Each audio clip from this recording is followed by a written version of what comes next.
मैं तुम्हें चेतावनी दे रहा हूं कर्ण कि तुम मेरे और कौरव के मध्य मत आओ, क्योंकि तुम मेरा आखेट नहीं, तुम अर्जुन का लक्ष्य हो।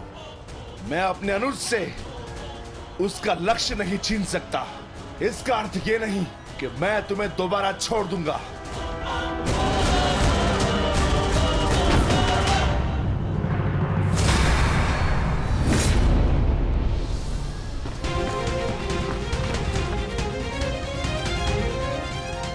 विकोधर वीर भक्त, एक क्षण के लिए ऐसा लगा कि ये मेरा रक्त है, परंतु नहीं, ये रक्त तुम्हारा है। रक्त का रंग तो एक ही है हमारा, एक क्षण के लिए ही सही। तुमने इसे अपना रक्त समझा, इसीलिए तुम मेरे मानस अनुज हुए, और तुमसे ज्येष्ठ होने के नाते मैं तुम्हें समझा रहा हूं। बस कर्ण बस, एक और शब्द नहीं। इतना दुस्साहस दुर्योधन के फेंके गए ग्रास पर पलने वाले सूतपुत्र स्वयं को मेरा भाई कहने की उदंडता दिखा रहा है। अंतिम चेतावनी दे रहा हूं, हट जाओ मेरे मार्ग से। युद्ध का मार्ग मैंने स्वयं चुना है और इसे मैं नहीं छोड़ने वाला।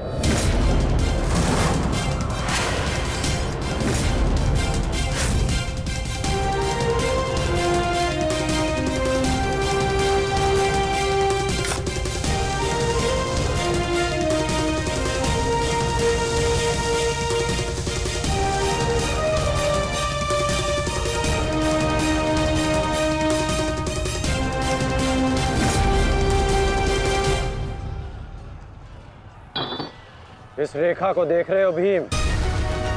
इस रेखा के घेरे के भीतर कौरव सुरक्षित हैं। सूर्यास्त होने में कुछ ही क्षण शेष हैं। यदि कल भी युद्ध करना चाहते हो तो इस रेखा को मत लांघना। प्रतीत होता है कि तुम्हारी जीवन रेखा आज ही समाप्त होने वाली है कर्ण। कल का सूर्योदय क्या, आज का सूर्यास्त भी तुम्हारे भाग्य में नहीं। सूत पुत्र कर्ण, मैं तुम्हें एक अवसर देता हूं, प्रहार करो मुझ पर, आओ युद्ध करो मुझसे, आगे बढ़ो कर्ण।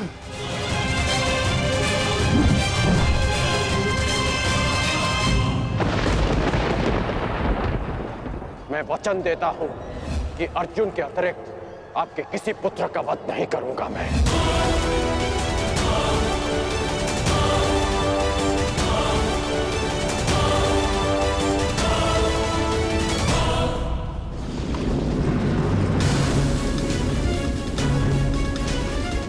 इस भंवर को ऐसे नहीं तोड़ा जा सकता।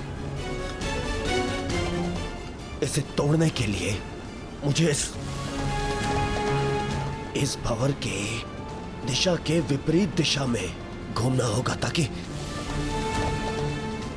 इस भंवर का प्रभाव कम कर सकूं।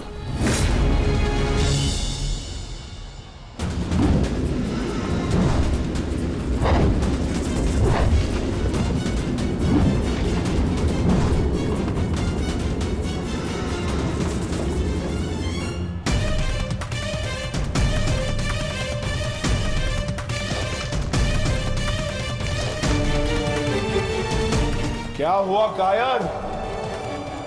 अब तक तो बड़ी डिंगे मारे थे। अरे लज्जा आनी चाहिए तुम्हारी माता को, जिसने तुम जैसे निर्बल को जन्म दिया। यदि एक और शब्द अपनी जीवा से निकाला तो तुम्हारी जीवा काट कर फेंक दूंगा। जिसने मुझे जन्म दिया है उसके सम्मान के लिए स्वयं उसे दिया वचन भी भुला दूंगा। अपनी माता के मान पर चिंगारी पड़ी तो तिल मिला गए कर्ण। वो पांचाली भी किसी की माता थी, किसी की पुत्री थी, जिसे वस्त्राण के अपमान की अग्नि में जलना पड़ा। और अब वो अग्नि कौरव पक्ष में उपस्थित हर एक को भस्म कर देगी। कर्ण, तुम्हें भी।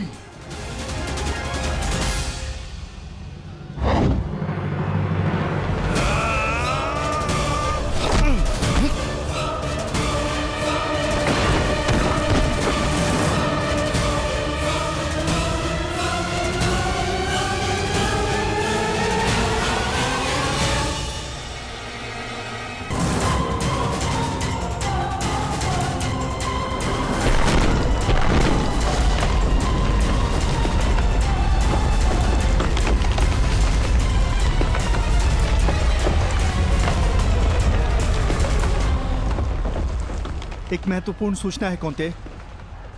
वृकोदर भीम और अंगराज कर्ण के मध्य महाविकट द्वंद्व हो रहा है और परिणाम के संकेत शुभ नहीं है।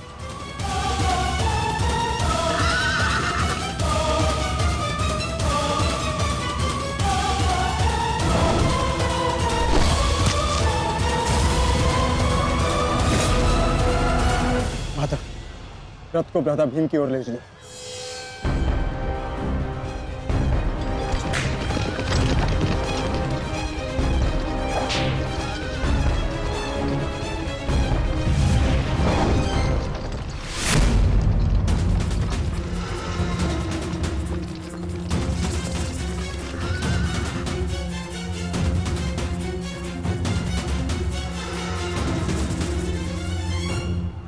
अर्जुन,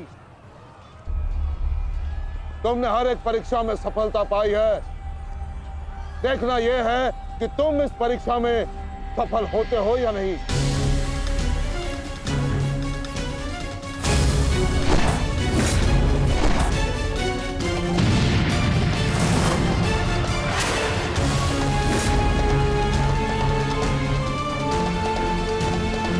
धृष्टद्युम्न, रथ अर्जुन की ओर से आचार्य द्रोण का ध्यान हटाओ। सारथी, आगे बढ़ो।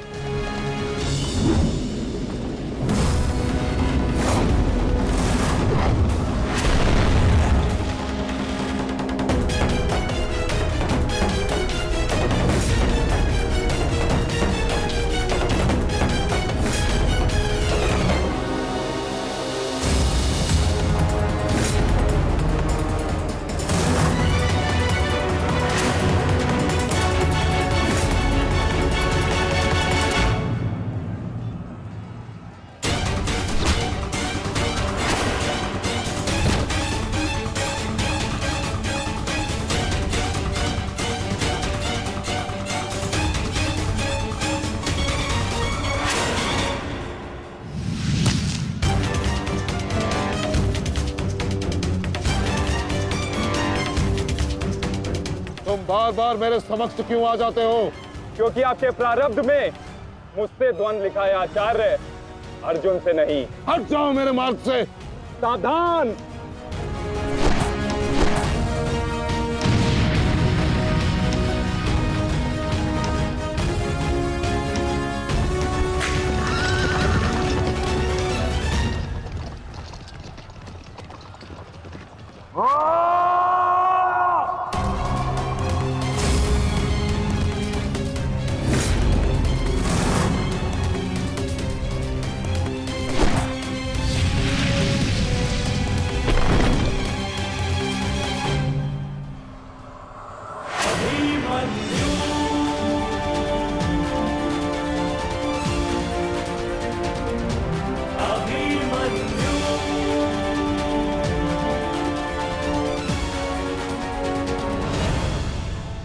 हम काका श्री, विचित्र बात है ना कि प्रत्येक बार आप मुझसे युद्ध बीच में छोड़कर ही चले जाते हैं। मूर्ख! आज मैं तुम्हें और इस द्वंद्व को समाप्त करके ही जाऊंगा।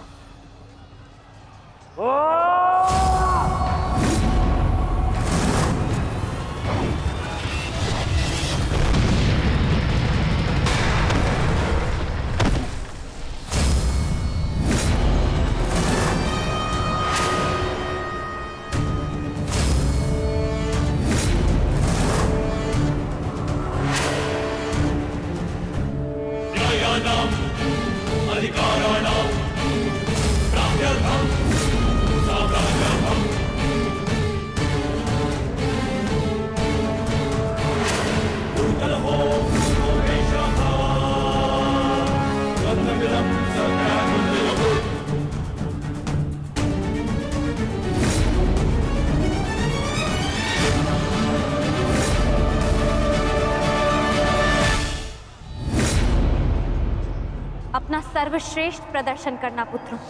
अपने पिताओं की प्रतिज्ञा को स्मरण रखना और अपनी माता के अपमान को मत भूलना। पुत्र, ये धागा तुम्हारी हर विपदा से रक्षा करेगा।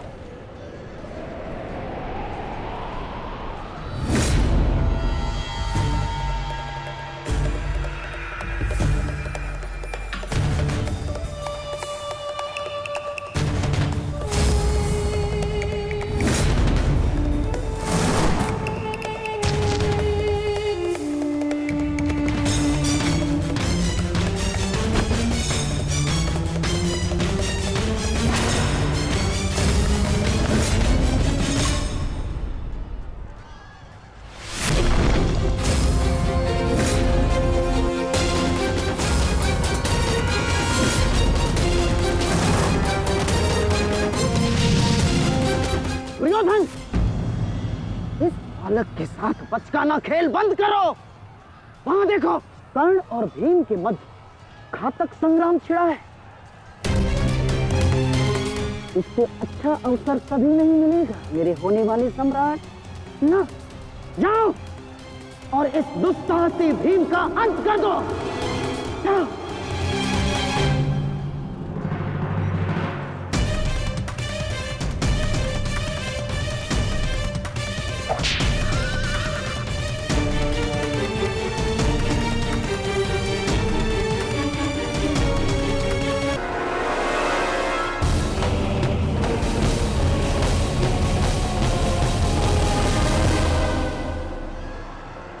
मैंने अपना वचन पूर्ण किया।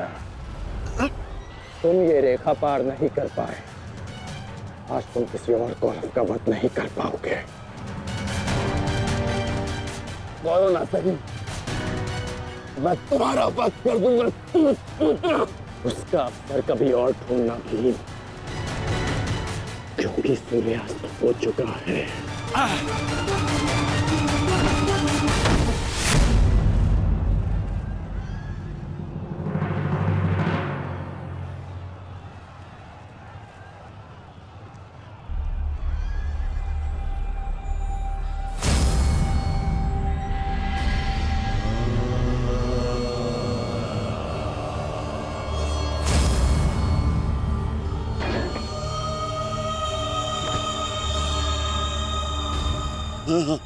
अनुज,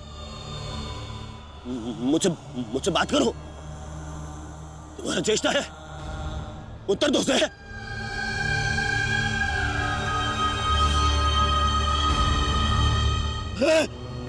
अनुज, अनुज उत्तर दो। ये क्या हो गया? तुम सबने कभी अपने देश की बात का उल्लंघन नहीं किया, तो आज ये उदंडता क्यों? उठो, उत्तर दो। उठो, उत्तर। बात करो मुझसे।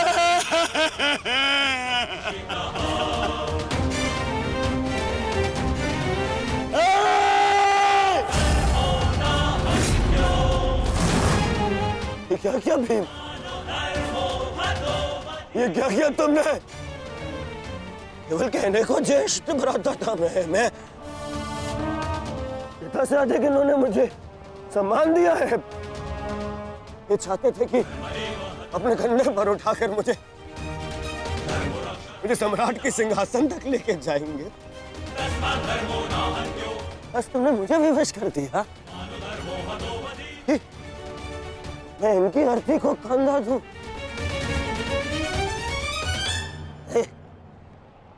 तुमने उचित नहीं किया है भीम, उचित नहीं किया। मैं छोड़ूंगा नहीं तुम्हें। विकोदर मैं नहीं छोड़ूंगा।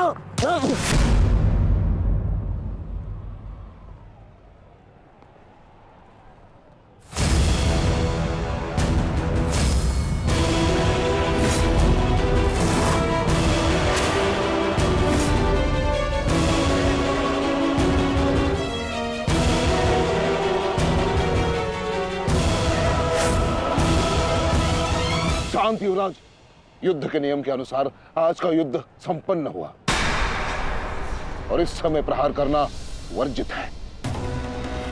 और प्रतिकार करना नहीं आता है। प्रतिकार नहीं। पांडुपुत्र!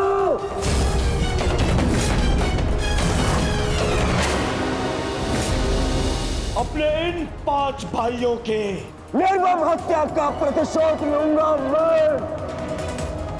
किसी एक को भी जीवित नहीं छोड़ूंगा मैं। ये मेरा वचन है। मेरी प्रतिज्ञा मत भूलो दुर्योधन। तो नियति तुम्हारे 5 भाइयों की हुई है, वही नियति तुम्हारे शेष 95 भाइयों की भी होगी। दुर्योधन! ऐसा नहीं छोड़ूंगा। राजा भीम रुक जाइए, ये सही समय नहीं है।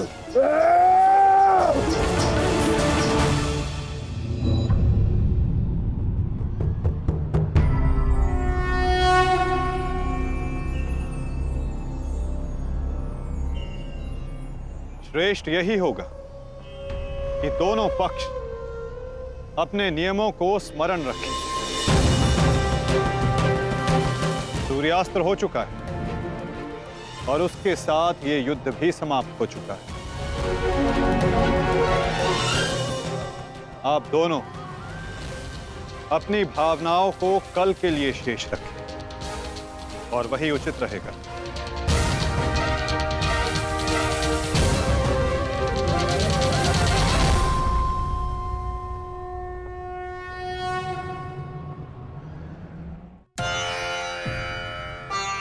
मैं आपको पुनः लौटा रही हूँ महादेव।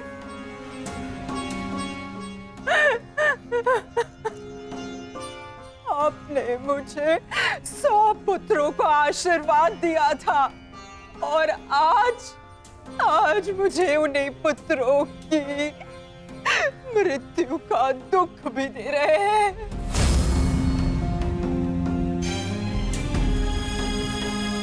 विलाप ना करो गांधारी। युद्ध में मृत्यु होना निश्चित है। कभी स्वयं के पक्ष के योद्धाओं की और कभी विरोधी पक्ष की। ईश्वर को दोष मत दो। ईश्वर का धन्यवाद करो कि तुम्हारे पुत्रों को वीर गति प्राप्त हुई है। आपके मन को समझाने के लिए ये तर्क पर्याप्त हो सकता है आर्य, परंतु मैं क्या करूं? मैं तो एक माता हूं ना।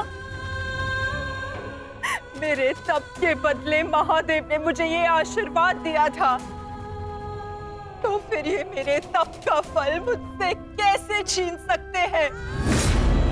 कैसे आर्य? पूछिए इनसे, इन्होंने ये अनर्थ क्यों होने दिया? जो पहले मुस्कान दी तो फिर बाद में आंखों में अश्रु भर दिए। ऐसे ईश्वर नहीं चाहिए मुझे, नहीं चाहिए। दासी, तुम इस शिवलिंग को इस कक्ष से, इस महल से बाहर कर दो। मुझे नहीं चाहिए कोई प्रभु, कोई मंदिर, किसी चीज की आवश्यकता नहीं है मुझे। तुम्हें जो उचित लगे तुम वो करो गांधारी। मैं वो करूंगा जो मुझे आवश्यक लगता है। रथ सज्ज करो संजय, मैं इसी क्षण कुरुक्षेत्र जाऊंगा।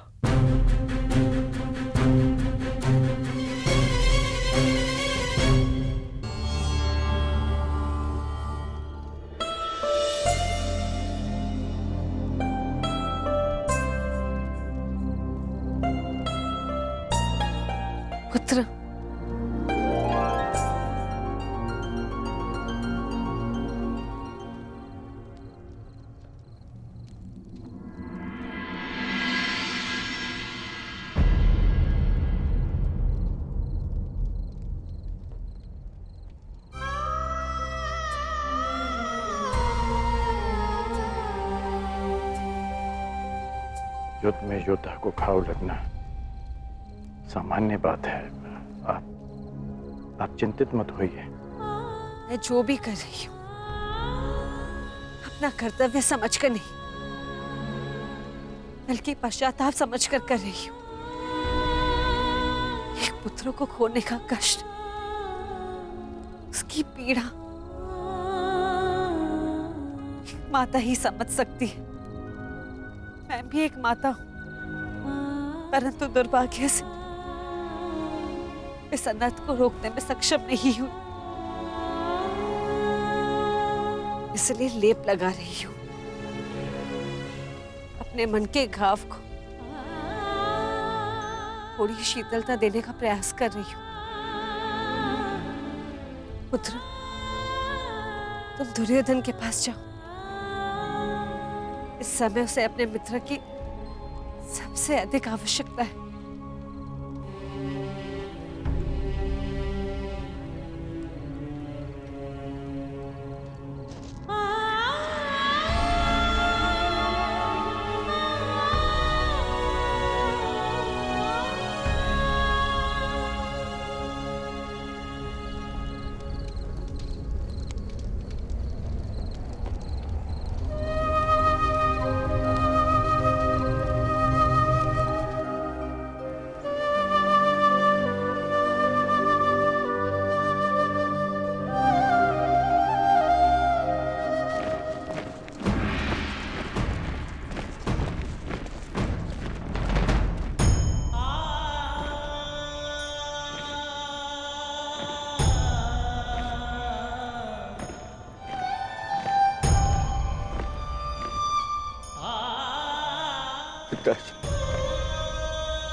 ये मौन रहो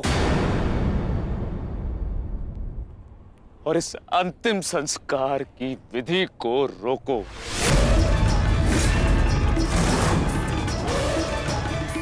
मेरे पुत्रों का अंतिम संस्कार नहीं होगा।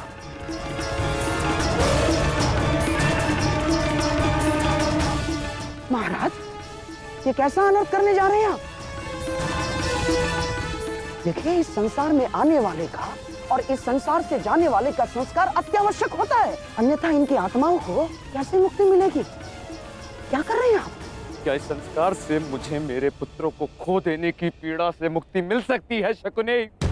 क्या इस संस्कार से उस दहल पर लगे चिन्ह जो महारानी गांधारी के शरीर पर आज भी है, क्या वो मिट सकते हैं? तुम्हारे लिए वो केवल 5 सैनिक थे, किंतु मेरे लिए वो मेरे अंग, मेरे शरीर, मेरी आत्मा के 5 हिस्से थे, 5 अंश थे। आज मैंने अपनी आत्मा के वो 5 अंश भी खो दिए और इससे अधिक हानि अब मैं सह नहीं सकता। मैं वर्तमान नहीं देख सकता, परंतु भविष्य देखने की क्षमता आ गई है मुझ में। हस्तिनापुर का महाराज होने के नाते ये मेरा निर्णय है कि इस युद्ध को इसी क्षण रोक दिया जाए।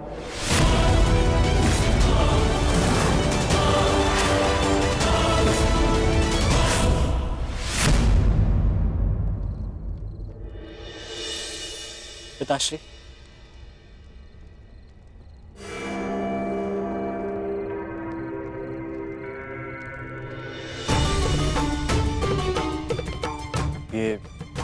ये किसके लिए? आपके लिए पिताश्री। आज आपको अंगराज कर्ण के 2 बाण लगे थे ना, उनके उपचार के लिए।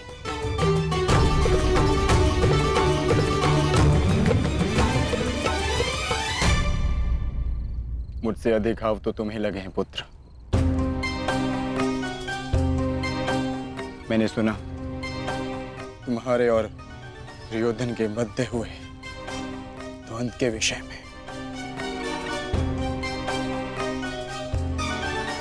तुम्हें ऐसा नहीं करना चाहिए था अभिमन्यु। दुर्योधन एक दुर्जय योद्धा है, शक्ति में, अनुभव में तुमसे कहीं अधिक। तुम्हें सावधान रहना चाहिए। पिताश्री उचित कह रहे हैं आर्य।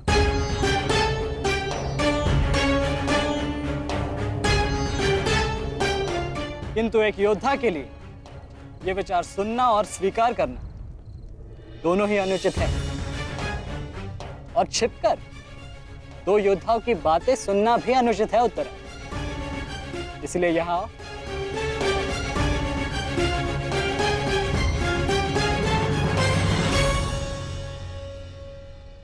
आप ही बताइए पिताश्री, क्या एक पत्नी का अपने पति के लिए चिंता करना अनुचित है? आप कहते हैं तो ये मान जाते हैं, और मैं कहूं तो ये मुझ पे बरस पड़ते हैं।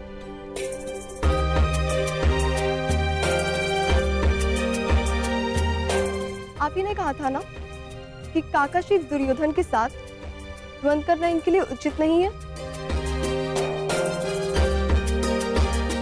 प्रभु का धन्यवाद कि ये सकुशल युद्ध भूमि से वापस आ गए। अगर कोई अनहोनी हो जाती तो? योद्धा यदि वीर गति को प्राप्त करे तो ये उसके लिए गर्व की बात होती है उत्तरा, अनहोनी की नहीं।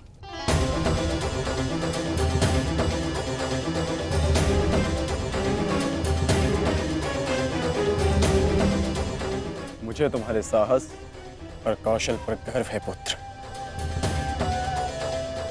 परंतु उत्तरा का कहना भी अनुचित नहीं है। प्रत्येक पत्नी को अपने पति की चिंता होती है। उत्तरा केवल तुम्हें सुरक्षित देखना चाहती है पुत्र। और मैं हस्तिनापुर के मधान युवराज का अहंकार तोड़ना चाहता हूं पिताश्री। जब भी रणभूमि में मेरी दृष्टि उन पर पड़ती है तो मेरे कानों में माता द्रौपदी की करुण पुकार गूंजने लगती है, और फिर मैं स्वयं को रोक नहीं पाता। तो आप दोनों पूर्णतः निश्चिंत रहिए।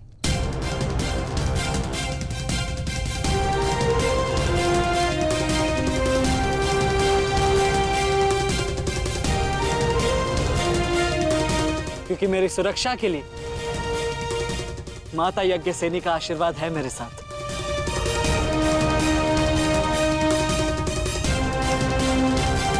और जब तक ये मेरे साथ है मुझे कुछ नहीं हो सकता।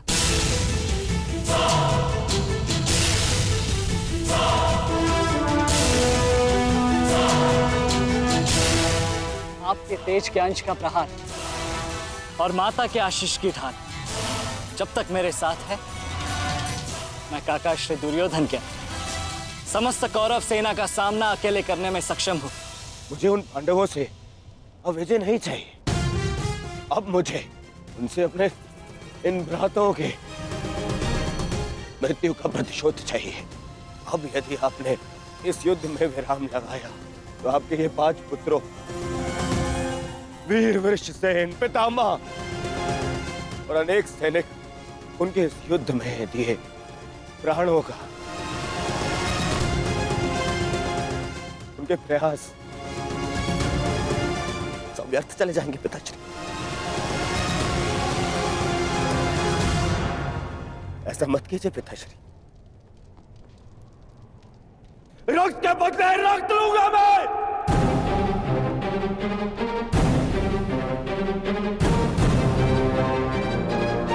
आपने अपने पुत्र को है, वो पांडव अपने पुत्र को के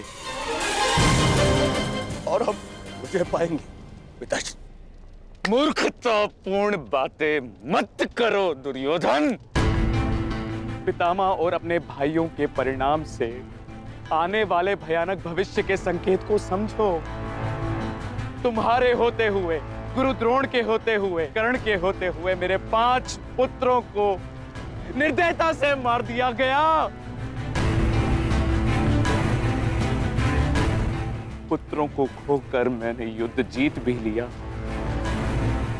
तो भी ये पिता हारा हुआ ही कहलाएगा पुत्र।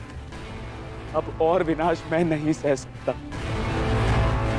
मैं कल ही कुरुक्षेत्र जाकर पांडवों से संधि की याचना करूंगा।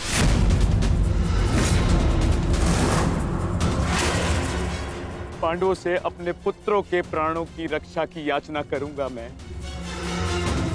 क्योंकि केवल यही एक मार्ग शेष है। मुझे इस युद्ध भूमि, इस युद्ध से दूर रखने का एक और उपाय है पिताश्री।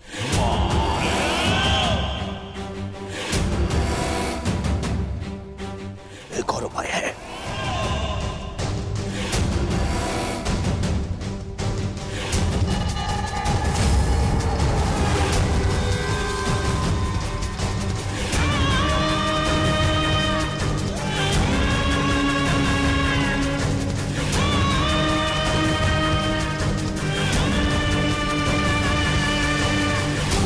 और उपाय यह है कि आप इसी क्षण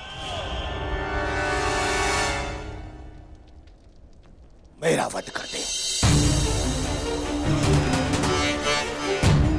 अभी मेरे प्राण हर ले, क्योंकि मैं ना संधि करूंगा और ना ही याचना करूंगा उन पांडवों के समक्ष।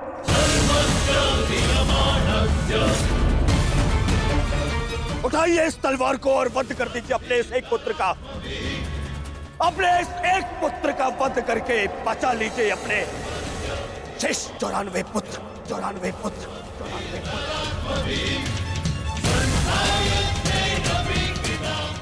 लीजिए और प्रहार करिए मुझ पर। लीजिए, उठाइए इसे और प्रहार करिए अपने इस पुत्र पर, क्योंकि वो अब पांडवों के समक्ष नहीं झुकेगा। मेरे मित्र से पूर्व आप मेरा वध करें। यदि आपको हम पर विश्वास नहीं तो हमें जीवित रहने का कोई अधिकार नहीं। आप मेरा वध करें या हमें एक और अवसर दें। अपने पुत्रों के बलिदान को व्यर्थ मत जाने दीजिए महाराज। युद्ध लड़े बिना पराजय स्वीकारने से तो अच्छा है कि आप अपने हाथों से हमें मृत्यु प्रदान करें। आपने अपने पुत्र के लिए जो स्वप्न देखे हैं, क्या उनपे वो स्वप्न भी सम्मिलित हैं जिनमें वो अपने शत्रुओं के सामने क्षमा याचना करे?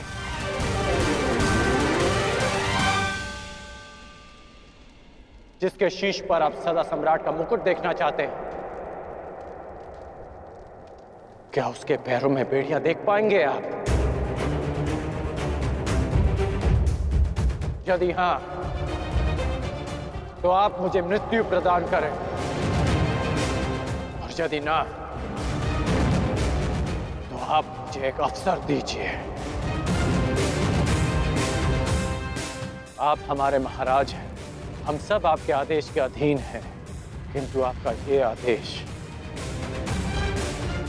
हस्तिनापुर और समस्त कौरव वंश के आत्मसम्मान को सदा के लिए नष्ट कर देगा।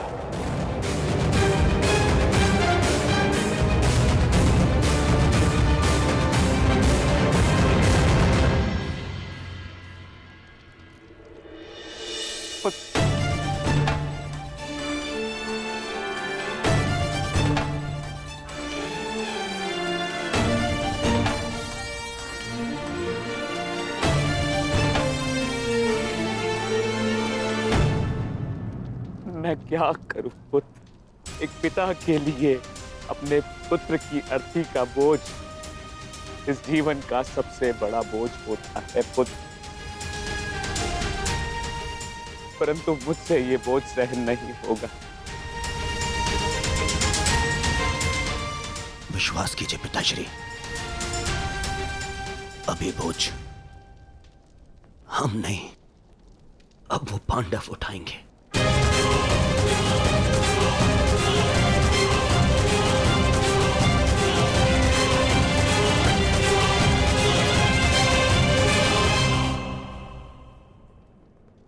आइए पिताश्री, मेरे वीर भ्राताओं को ससम्मान विदा करें।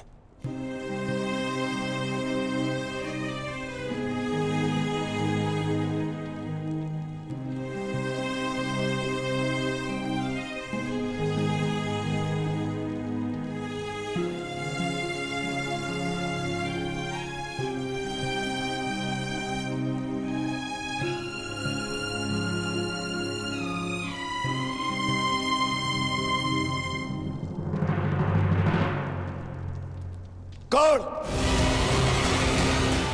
कल के लिए हमारी क्या रणनीति है? कल की रणनीति तो स्पष्ट है। आज मैंने उन 5 कौरवों का वध किया, कल और 25 का अंत कर दूंगा। मैं आज ही उन 100 कौरवों का वध कर देता, किंतु वो सूत पुत्र कर्ण बीच में न आया होता। कर्ण की चिंता मुझ पर छोड़ दीजिए भ्राता भीम। आज तो वो वन छोड़कर निकल गए, किंतु कल उसे भागने का अवसर नहीं दूंगा मैं, और कौरवों की सहायता के लिए नहीं जाने दूंगा।